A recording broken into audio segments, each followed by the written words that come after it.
ये है गुलाबो और ये है टक्को। एक सरसब्ज और शादाब बाग में एक नन्ही सी परी रहती थी जिसका नाम गुलाबू था। उसके गुलाबी रंग के चमकते पर थे और वो फूलों से बातें करती थी। इसी बाग में एक प्यारा सा कुचवा भी रहता था जिसका नाम टिक्को था। टिक्को बहुत सुस्त था। एक दिन बाग के सारे फूल मुरझाने लगे क्योंकि किसी ने उन्हें वक्त पर पानी नहीं दिया था। गुलाबू परी परेशान हो गई। उसने टिक्को से कहा, हमें फौरन फूलों को पानी देना होगा।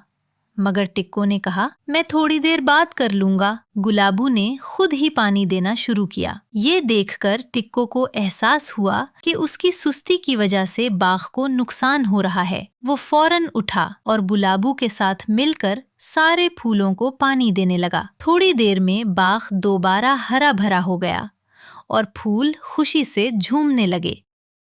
उस दिन टिक्को ने सीखा कि काम को वक्त पर करना बहुत जरूरी होता है और सुस्ती नुकसान देती है।